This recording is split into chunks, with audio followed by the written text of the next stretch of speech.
arajo joliba lamɛnbaga cɛ ni muso denmisɛn ani maabakɔrɔba an b'aw fo dantɛ foli min na aw minnu bɛ kan an lamɛn arajo joliba ka bamako yan 105.0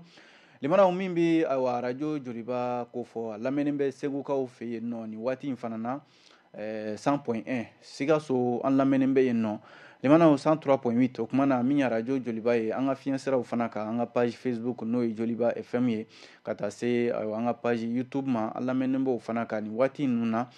o kuma na minnu ma nin bɛɛ sɔrɔ i bɛ se ka taa hali Canal Plus yɛrɛ kan arajo joliba bɛ yen nɔ min ye awa numéro 866 n'i y'o kɔri i mana kɛ diɲɛ fantan naani bɛɛ lajɛlen canal décodeur kan i b'an sɔrɔ limanaw nin y'an ka kunnafoni di siraw ye o kuma na min ye jɛmukan min n'a bɛ lase aw ma n'o ye kunnafoni gafew ye don o don k'a daminɛ ntɛnɛn fo ka se jumadonyaw ma nɛgɛ kanɲɛ 9 mana tɛmɛ ni sanga 30 ye ka taa se a kanɲɛ 10 ma an b'a lajɛ sanga 30 kɔnɔna la an gɛrɛjɛgɛ donna gafe minnu na ka se ka olu lakale aw ye bamanankan na limanaw bamanankan in kɔni mana fɔ ka ban maa caman bɛ i yɛrɛ sɔrɔ kɔnɔna la kan caman bɛ fɔ Mali kɔnɔ a ka ca nka min ye bamanankan ye i mana ale fɔ awa maa caman de bɛ o mɛn o kuma na an y'a kanu ka kunnafoni ninnu lakale aw ye bamanankan in na o kuma na jɛ ka baara don bi sɔgɔmada in na arajo fan fɛ maa min bolo bɛ nɛgɛ karafe la o ye Bubakari Tarawele k'an bila bɔlɔlɔ sanfɛ awa o ye Augustin Isobe min ye Lamine Kulubali Musa Hayidara ani Isuf Sangare olu bɛ k'an bila an ka bɔlɔlɔw sanfɛla la ne yɛrɛ tɔgɔ ye Amadu Jalo ka kunnafoni lase aw ma aw minnu bɛ k'an lamɛn ani aw minnu bɛ k'a filɛ bi awa alamisa décembre kalo ye tile 19 sɔrɔ kuma na an b'a fɔ yen aw danse kunnafoni gafew lakali kɛnɛ kan gafew bɔra limanaw gafe minnu bɛ an bolo kɔrɔ yan min ye Nouvelle Horizon ye ale bɛ yan an bɛna lakale sisan min ye Le Républicain ale fana bɛ yan an bɛna an da don a fana kɔnɔ kumaw la Le Challenger bɛ yan Le Soir de Bamako ninnu fasɛrɛdi sɛbɛn ninnu an gɛrɛjɛgɛ donna ninnu la bi sɔgɔmada in na an bɛna ninnu de lakale sisan o kuma na an b'a daminɛ ni min ye o ye Nouvelle Horizon ye limanaw ale kumana yɔrɔ nin waati laban in na limanaw kabi dɔgɔkun fori la fo ka na se sisan ma kuma min kɔni bɛ maaw da o ye awa min ye Mali ale ka bɔli CEDEAO la Mali yɛrɛ dɔrɔn tɛ Mali ni jamana fila min farala ɲɔgɔn kan n'o ye awa Burkina ni Niger ye n'olu kɛlen bɛ ka tɔgɔ da u ka jɛrɛjɛkulu la n'u kama ko Alliance des États du Sahel limanaw AES awa nin kuma n'a jara dɔw ye dɔw fana y'a jira k'a fɔ ni bɔli in kɛra awa a kɔlɔlɔ bɛ sɔn ka se Mali ma o dɔ ye Yaya Samake ye limanaw Yaya Samake ye politique tɔn ɲɛmaa ye PACP politique tɔn ɲɛmaa don a y'a jira k'a fɔ ko ni Mali n'a bɔra CEDEAO la limanaw ko kɔtaga don wa ko a bɛna kɛ awa fɛn ye min bɛna awa gɛlɛya yɛrɛ de lase Mali ma kosɛbɛ ayiwa PACP ɲɛmɔgɔ min filɛ nin ye awa ni awa ka fɛla la ale kɔni fɛla tɛ fiyewu Mali ka bɔ CEDEAO la sabu a ka kuma na a n'a ka dalilu bɛ ɲɔgɔn na limanaw n'i ye jateminɛ kɛ bɛɛ kɔni sigilen bɛ ka don min kɔnɔ o ye janvier kalo natɔ ye tile 28 de ye Mali jamana ɲɛmɔgɔw ka taa se min ye Burkina ani Niger olu jamana ɲɛmɔgɔw y'a lancé k'a fɔ awa janvier kalo natɔ in simako la don limanaw san kura yɛrɛ daminɛ o kalo fɔlɔ tile 28 san 2024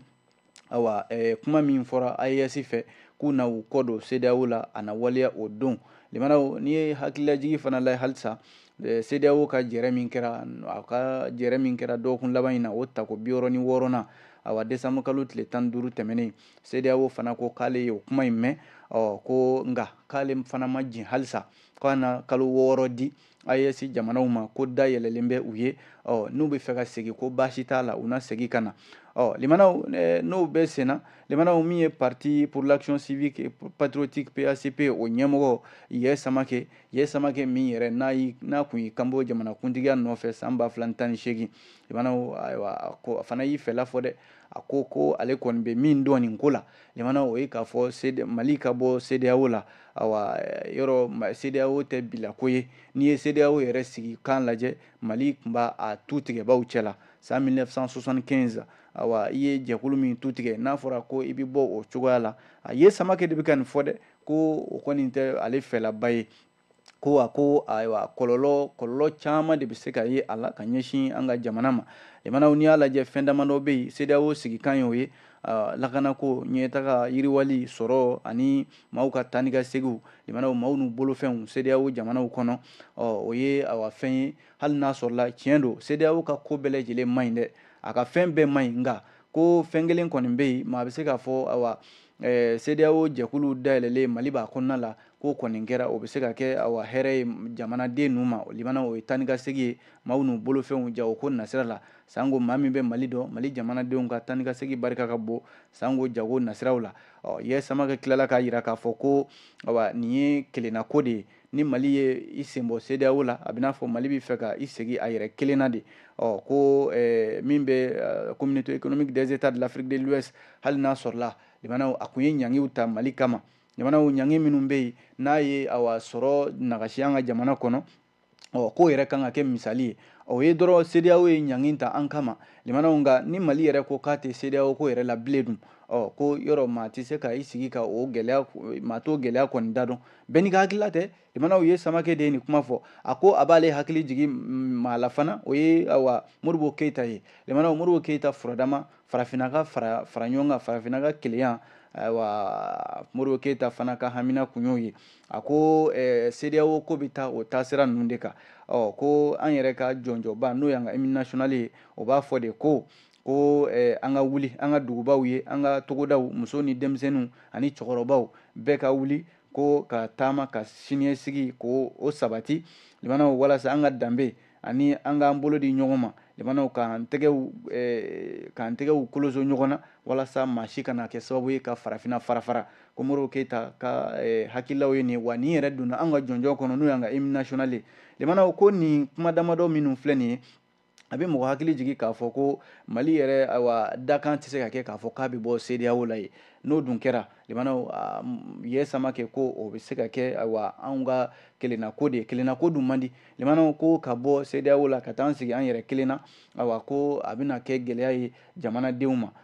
k'a dɔn k'a fɔ ni CEDEAO ko daw yɛlɛlen bɛ Mali ye ani AES jamana tɔw Yes Samakɛ ko o kɔni ye o bɛ n'a fɔ ale kɔni ka jate la o ye halisa ko mina dɔ jɛngɛnna a ma bon fɔlɔ Mali jamana Niger ani Burkina k'u bɛ se ka segin CEDEAO yɛrɛ y'a fɔ cogo min na ko kalo 6 dilen bɛ u ma k'u bɛ se ka segin Yes Samakɛ y'a jira k'a fɔ ko a bɛ fɔ min ma intégration africaine limanaw kɛrɛnkɛrɛnnenya la farafinna tilebiyanfan jamanaw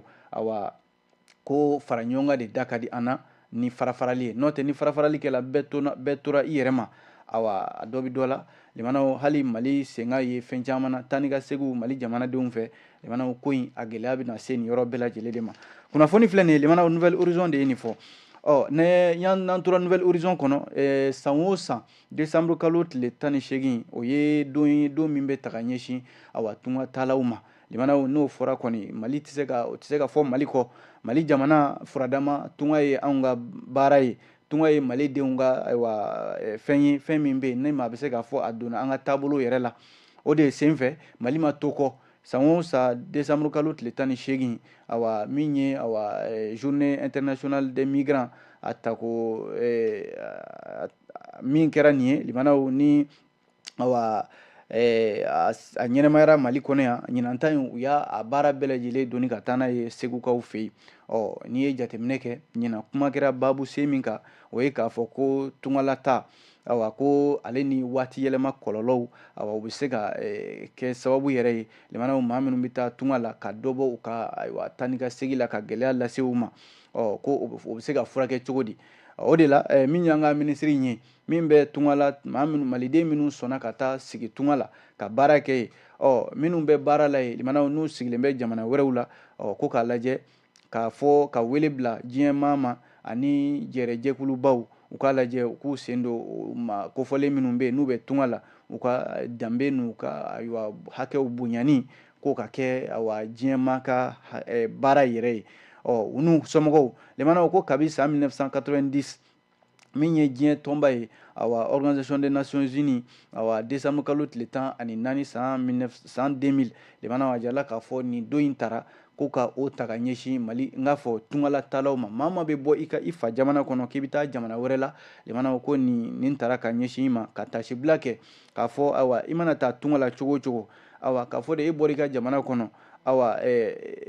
nafa wɛrɛ t'i la walima e kɔni taara jamana wɛrɛ la min bɛ k'i la yen nɔ o ye yɛrɛsagokɛ ye k'o de ka dabila o de la an bɛ don min na ko bi anw ka jamana ni fiɲɛ wulila bɛɛ bolo bɛ kunnamina na san o san anw bɛ nin ɲɛnamaya an ka minisiri Musa Atayer ale tun bɛ segukaw fɛ yen limanaw ani général de division Abdoulaye Mayiga min b'an ka ayiwa premier ministre ani ministre administration territoriale kunna olu tun bɛ segukaw fɛ yen limanaw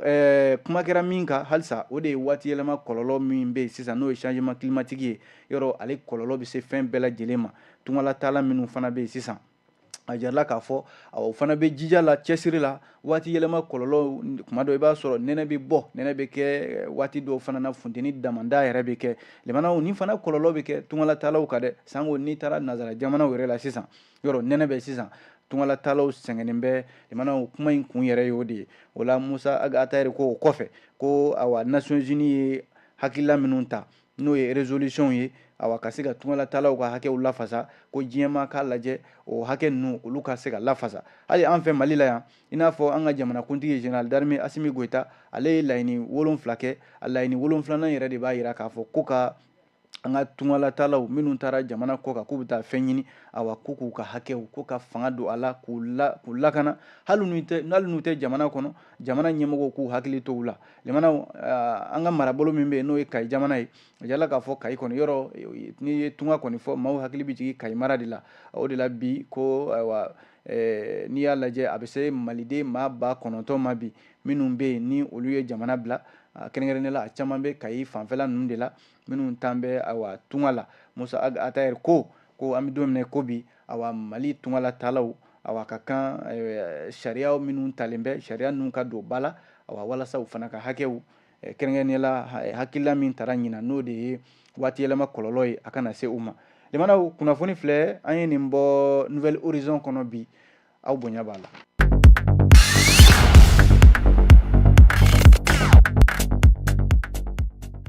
N'an bɔra yen nɔ fasiridi sɛbɛn min bɛ yen n'an ko a ma ko le républicain limanaw yɛlɛma dɔw bolodara Bamakɔ dugu kɔnɔna la yan nɔ kɛrɛnkɛrɛnnenya la an ka siraba belebele dɔw bɛ yen awa ko tɔgɔ kura dara u la fara ɲɔgɔn yɔrɔ dɔw bɛ yen n'o ye place publique ye ani hali an ka awa yɔrɔbaw kalansow limanaw ko nin caman tɔgɔ yɛlɛmana ministres ka laadala ɲɔgɔnye min kɛra kunungo limanaw tɔgɔ kura dara an ka siraba dɔw la ayiwa lajɛrɛ yɔrɔ kuraw awa ko tɔgɔ kura dara u la n'i y'a lajɛ Mali faaba n'o ye Bamako ye ayiwa yɛlɛmani minnu filɛ nin ye limanaw tɔgɔ kuraw de dara u la décret sariya dɔ de tara sariya min n'u kama décret numéro 2024-07-22 PTRM décembre kalo tile 13 san 2024 limanaw ni sariya min tara jamanakuntigi chef d'état le général d'armée Assimi Goïta limanaw ko a y'a don ba la ni hakilila min talen filɛ nin républicain ka fasiri ɲɛfɔli la awa ko a bɛ kɛ sababu ye limanaw Mali kana ɲinɛ an ka ayiwa kokɔrɔw de kɔ ani an ka laada kɔrɔw maakɔrɔ minnu ye ayiwa Mali tɔgɔ se yɔrɔ jan ka Mali awa ɲɛda ɲɛ diɲɛ ɲɛfɛ ko ɲinɛ kana kɛ u kɔ a bɛ dabɔ o de kama n'i y'a lajɛ siraba damadɔ bɛ yen awa k'olu tɔgɔ yɛlɛmana décret in awa siraba minnu filɛ nin ye Bamako yan a jarala k'a fɔ ko siraba min bɛ yen n'o ye boulevard Sunjata Keyita ye awa ale tɔgɔ dara limanaw min bɛ bɔ rond-point Kuluba rond-point na ka taa kan Sunjata la Katikaw fɛ yen ayiwa o tɔgɔ kɛra boulevard Sunjata ye siraba min fana n'u kama boulevard Samori Touré o fana ye sira kura ye min tɔgɔ dara Samori Touré la limanaw min bɛ bɔ route nationale 5 la o fana tɔgɔ dara Samori Touré la min ye boulevard Kanku Musa o ye siraba ye min fana tɔgɔ dara Kanku Musa la o bɛ tɛmɛ échangeur min n'o bɛ awa chemin des grottes limanaw ka bɔ yen nɔ ka taa fo boulevard du peuple ale olu bɛ taa ɲɔgɔn kunbɛn min ye boulevard de l'indépendance o ye awa ja min n'o ye an ka yɛrɛma hɔrɔnya ja ye monument de l'indépendance ka bɔ yen ka taa ayiwa avenue Cheikh Zayed la tɔgɔ kura wɛrɛw dara limanaw a jarala k'a fɔ i n'a fɔ min ye Damangile ayiwa bɔlɔnba dɔ tɔgɔ dara ale fana na Kamanjan Kamara ale fana tɔgɔ dara ale fana na min ye Fakoli Dunbiya ye tɔgɔ dara ale fana na siraba dɔ min bɛ Seydou Badian fana ko fɔ limanaw a jarala k'a fɔ tɔgɔ dara ale fana na limanaw nin bɛɛ kun ye mun ye an ka maaba minnu tɔgɔ fɔlen filɛ minnu ye Mali kɛ Mali ye awa ka ɲinɛ kana kɛ u kɔ olu fana o kɔfɛ limanaw a jarala k'a fɔ ko ayiwa bɔlɔnba dɔw fana bɛ yen i n'a fɔ ayiwa min bɛ tali kɛ siraba dɔw bɛ yen olu fana tɔgɔ dara an ka jamanakuntigi kɔrɔ i n'a fɔ Amadu Tumani Ture ATT ayiwa général Amadu Tumani Ture limanaw ko siraba dɔ tɔgɔ dara ale fana na min ye avenue Modibo Keyita ye o fana tɔgɔ dara min bɛ an ka jamanakuntigi fɔlɔ ka se ka tasibila kɛ ka ɲɛsin ale fana ma avenue Babemba Traoré avenue capitaine Sekou Traoré ka fara o kan limanaw siraba wɛrɛw bɛ yen minnu tɔgɔ dara an ka ni cɛba ninnu na minnu ye Mali tɔgɔ se yɔrɔ jan limanaw bɔlɔnbɔlɔ dɔw fana bɛ yen awa olu fana ɲinɛ kana kɛ an ka ayiwa ni maaba ninnu fana kɔ i n'a fɔ ayiwa rue professeur Ogobara Dombo limanaw ni cɛba min fana ni awa kalan ayiwa furakɛli hukumu kɔnɔna la awa ale fana ɲinɛma k'a kɔ bɔlɔn dɔ tɔgɔ dara a la ayiwa rue Elhaji Umar Tal ale fana tɔgɔ dara sira bɔlɔnba dɔ tɔgɔ dara a la rue yɔrɔ Elhaji Umar Tal tɔgɔ min dara ale la nin ye o tɔgɔ kun ye ko rue Archénard o tɔgɔ kun ye nazara dɔ tɔgɔ ye limanaw min ye place de la confédération des états du Sahel ye a na kɛ ale fana awa o tɔgɔ kun dalen bɛ awa min ye sommet Afrique France de la a jala k'a fɔ o yɔrɔ min filɛ ni bɛɛ lajɛrɛ yɔrɔ don a filɛ nin ye awa min ye Kalaban kura limanaw n'i bɛ taa aéroport la a lajɛrɛ yɔrɔ in bɛ yen o tɔgɔ dara awa min bɛ tali kɛ AES tɔgɔ la limanaw ka fara o kan min ye an ka ayiwa sanfɛ kalansoba fila ye i n'a fɔ min bɛ awa université Yambo Wɛlɛgɛmu yɔrɔ ale tɔgɔ kɔrɔ kun ye université des lettres et des sciences humaines ayiwa ani université Kurukanfuga ale fana tɔgɔ dara kura ye o kɛra ale tɔgɔ kura ye limanaw ale tɔgɔ kɔrɔ kun ye ko université des sciences juridiques et politiques awa o kɔfɛ institut national des arts ale fana tɔgɔ kɛra institut professeur Gawusu Jawara limanaw nin décret min talen filɛ nin ye a bɛ don ba la awa a donna ba la yɛrɛ jamanakuntigi fɛ décret min filɛ nin ye limanaw a bɛ kɛ sababu ye an ka awa maa minnu jɔra ka Mali kɛ Mali ye ka Mali tɔgɔ se yɔrɔ jan a kɛra ayiwa kalanko nasira ye o a kɛra Mali yɛrɛ k'a tɔgɔ ja diɲɛ fantan naani bɛɛ lajɛlen ministre minnu bɛ yen n'olu da bɛ nin ko in na administration territoriale ka taa se culture ma transport ani urbanisme awa olu n'u wasa don a la walasa a ka don ba la kunnafoni filɛ limanaw républicain an ye nin sɔrɔ a kɔnɔ bi aw bonya b'a la.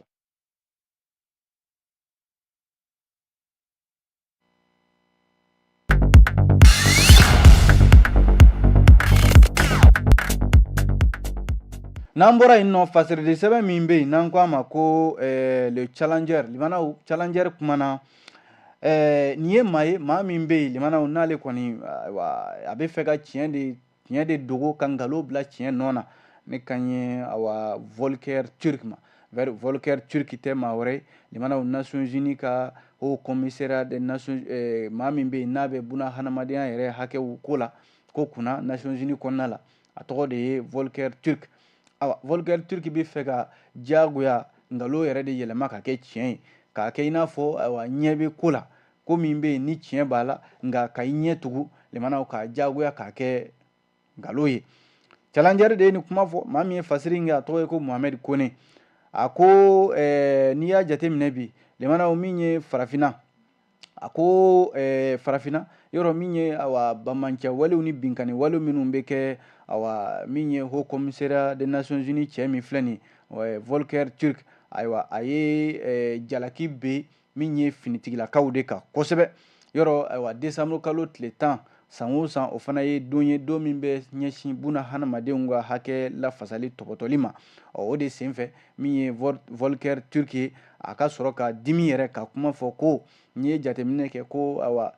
binkani wale min bɛ ta ka ɲɛsin buna hadamadenw ma minnu bɛ yen ni finitigiw tɛ n'o ye civiliw ye limanaw kɛrɛnkɛrɛnnenya farafinna ani Moyen-Orient jamanaw ani diɲɛ fan wɛrɛw fɛ k'a caman bɛ yen k'a bɛ bɔ finitigiw de yɔrɔ n'i y'a lajɛ limanaw min ye Volker Turk ye ni cɛ min filɛ nin a ko n'i y'a ye hali danayabaliya bɛ diɲɛ jamanaw ni ɲɔgɔn cɛ bi awa ko dɔwɛrɛ tɛ ko gɛlɛya minnu bɛ diɲɛ kɔnɔ k'u bɛ ka ayiwa fɛɛrɛ ɲini na ni marifa de ye ko i dun tɛ se ka ayiwa fɛɛrɛ ɲini diɲɛ gɛlɛyaw la bi kɛlɛw ni bɛnkanni walew ni bamancɛ walew ni marifa ye awa ko a caman bɛ yen a bɛ se ka kɛ ni sigikafɔ ye a bɛ se ka kɛ ni awa kumaɲɔgɔnyaw ye ko n'o tɛ ko n'i y'a da marifa kɔni ma awa ko maa caman de bɛ yen minnu bɛ yen n'olu ni bɛ bɔnɛ wa minnu yɛrɛ ta y'a la kɔlɔlɔ yɛrɛ ye o ye minnu bɛ yen n'u da tɛ foyi la nin ko la marifa t'u bolo limanaw olu tɛ kɛlɛ kɛ n'o ye civiliw ye Volker Turk y'a jira k'a fɔ ko bi ale bɛ misali ta min kan o ye farafinna jamanaw ye kɛrɛnkɛrɛnnenya la Sahel yɛrɛ kɔnɔna la limanaw ko bi Sahel kɛlen bɛ a damata yɔrɔ ye ayiwa n'i y'a Sahel kɔni fɔra yɔrɔ Mali tɔgɔ tɛ bɔ o la o limanaw ko Volker Turk n'o ye Nations Unies ka ni cɛ min ɲɛsinnen bɛ u ka ayiwa buna hadamadenya hakɛ baaraw ma a ka nin kuma la limanaw ale ma fɛn dɔ faamu dɛ challenger ko ayiwa a ɲinana wa ONU yɛrɛ bɛ to ka rapport minnu kɛ ko ayiwa a ka rapport laban yɛrɛ la utukalo la san 2024 tɛmɛnen yɔrɔ ayiwa walejugu minnu kɛra ONU yɛrɛ y'a yira k'a fɔ ko maa min fara a bɛ se maa 9,818 ma ayiwa ko k'a daminɛ san 2021 ka n'a bila san 2023 la jamanaw n'i y'o lajɛ o bɛɛ ye binkani walew ye minnu bɔra ayiwa marifatigiw yɔrɔ ka ɲɛsin civiliw ma n'i y'a lajɛ kɔsa in na ONU y'i bolo ɲɛsin Mali ni Burkina ayiwa ko a fanba yɛrɛ kɛra yen nɔ de ko a kɔlɔlɔ limanaw a benna maa minnu ka o ye civiliw ye hakilila jigin na limanaw ko nka Volker Turk ɲinana fɛn dɔ kɔ o ye k'a fɔ san 10 laban in na ayiwa min ye jɛkulu caman nazaraw ka kɛlɛcɛw i n'a fɔ Serval, Barkhane, G5 Sahel, MINUSMA, ECAP Sahel, Mi Sahel Mali ye nin bɛɛ bisimila nka ka ninnu yɛrɛ de to Mali kɔnɔ yan n'i ye Mali tila 3 ye 2 tilala Mali la ka sababu kɛ bamanciya wale ye o ka bɔ yen n'i taara Burkina limanaw Burkina fana 100 u ka dugukolo 40 tilala u la yalima ninnu yɛrɛ gɛnnen kɔfɛ limanaw ko Mali sera k'i tɛgɛ da a ka dugu min bɛ yen ni san 10 kɛra a tɛgɛ ma se ka d'a kan o ye Kidali Novembre kalo tile 14 san 2023 o ye kuma fɔlɔ ye walima o ye dalu fɔlɔ yɛrɛ k'a fɔ Volker Turk ye limanaw utukalo la san 2022 Mali ale ye plainte kɛ Faransi kan k'a fɔ ko Faransi sɔmi de kɛlen b'a la k'ale de bɛ bamanciw kɔfɛ limanaw a bɛ ka bamanciw dɛmɛ ka min ye Mali jamana kɛlɛ ko Mali taara o ko da Nations Unies ɲɛkɔrɔ hali an filɛ sisan limanaw ta ma bɔ sisima mɛnɛ o ko la n'i y'a lajɛ septembre kalo tile 22 a tile 23 san 2023 in na awa sommet min kɛra awa Nations Unies fɛ limanaw a jala k'a fɔ ko Abdoulaye Diop an ka ministre min b'an ka jamana ni jamana wɛrɛw cɛ kunye kunna ale yɛrɛ ye laseli kɛ k'a ɲini conseil de sécurité fɛ k'u ka ayiwa Faransi wele bɔgɔ jeninen kan u k'a ɲininka ani fana ko u bɛ ka marifaw san k'a bila ka taa min ye Ukraine n'o ye OTAN jamanaw ye ka Ukraine dɛmɛ halisa k'a kɔnɔsu ka kɛ Russie jamana kan limanaw o n'a ɲɔgɔnna caman hali AES jamanaw yɛrɛ kɛ olu yɛrɛ ye wele bila k'a fɔ ko ayiwa min ye dɛmɛ bɛ ka bɔ ayiwa maa wɛrɛw yɔrɔ ka ɲɛsin ayiwa min bɛ bamanciw ma ka se ka na min ye Sahel jamana ninnu kɛlɛ limanaw kɔsa in na Mali finitigiw ye wulikajɔ min kɛ ka fako ban ayiwa bamanci minnu bɛ yen ni jɔyɔrɔbatigiw don n'u tun bɛ fɛ ka ayiwa jɛkulu bila sen kan n'o ye ayiwa Front de Libération de l'Azawad FLA limanaw ka ta o don na fo ka n'a bila bi la ayiwa Mali DIRPA ɲɛmɔgɔ yɛrɛ colonel major Sulemani Danbele ale yɛrɛ y'a jira k'a fɔ Mali finitigiw ye wulikajɔ min kɛ kalo tɛmɛnen in na ayiwa bamanciya wale camanba de bɔra a la limanaw kana se sisan ma tiɲɛ kɔni limanaw bolo tɛ se k'ale biri ko a mana mɛn cogo cogo a na walaka kɔsa in na ayiwa diɲɛ tɔnba minnu bɛ yen ni u bɛ sɛgɛsɛgɛliw kɛ i n'a fɔ ONG Human Rights Watch ani Amnesty International ka taa se OCHA ma Nations Unies ka bolofaraw ye ninnu ye limanaw u bɛ sɛgɛsɛgɛliw kɛ sɛgɛsɛgɛli minnu b'a jira k'a fɔ ko ayiwa binkani bɛ ka kɛ ayiwa sɔrɔdasiw fɛ walima finitigiw fɛ ka ɲɛsin u yɛrɛ ka jamanadenw ma limanaw ko nka ni tɔnba ninnu ɲinana min kɔ o ye k'a fɔ min bɛ kɛ a jamanadenw na walima min kɛra u la ka tɛmɛ limanaw u tɛ olu sɛbɛn k'a fɔ ayiwa nin kɛra u la misali la limanaw Al-Qaïda Maghreb Islamique k'a daminɛ Syrie gɛlɛya min ye Syrie sɔrɔ fo ka n'a bila sisan ni jadimaw yɛrɛ kɛra ka na Mali kɔrɔyanfan ayiwa jamanaw camanba de ayiwa gɛlɛya don a la hali kɔsa in yɛrɛ la n'i y'a lajɛ François Hollande ka ayiwa député dɔ bɛ yen n'o ye honorable Claude ale yɛrɛ ye nin fɔ ayiwa u ka wasabulon kɔnɔna la k'a fɔ ko Faransi yɛrɛ yɔrɔ ni Faransi ka den yɛrɛ ye nin fɔ ko ayiwa u ka jamana bɛ kɔ bamanciw kɔkɔrɔma don ayiwa ka se ka na farafinna jamanaw kɛrɛnkɛrɛnnenya la Sahel jamanaw ka gɛlɛya don u kɔnɔ yalima ko Volker Turk a ɲinana nin bɛɛ de kɔ wa ale bɛ ɲinɛ k'a fɔ ko tiɲɛ yɛrɛ la waati dɔ de sera jamana ninnu bɛ fɛ ka ayiwa bɔ gɛlɛya kɔnɔ jɔnya limanaw b'a la nka n ti bɔ a la badabada o y'i yɛrɛ nɔ ye kunnafoni filɛ ne ka kumakan ye nin bɔ le Challenger kɔnɔ bi aw bonya b'a la.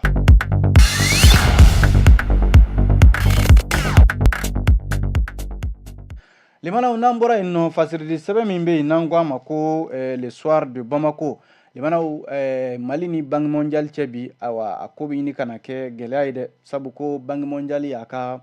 sɛbɛnba min n'u b'a bɔ kuma bɛɛ n'o ye rapport ye ayiwa a jirala k'a fɔ ko u ka gafeba in kɔnɔna la Banque mondiale ka juru bɛ jamana minnu na a da sera o de ma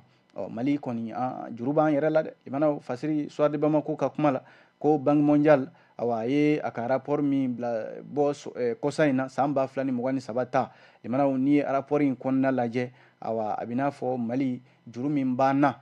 juru in kasabi ka bon dɛ dollar wari miliyari 6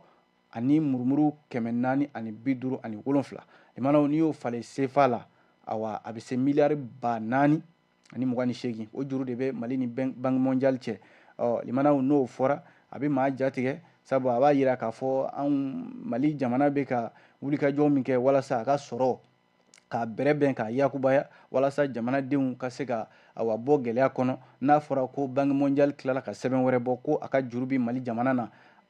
nin bɛ ma kamana gan kosɛbɛ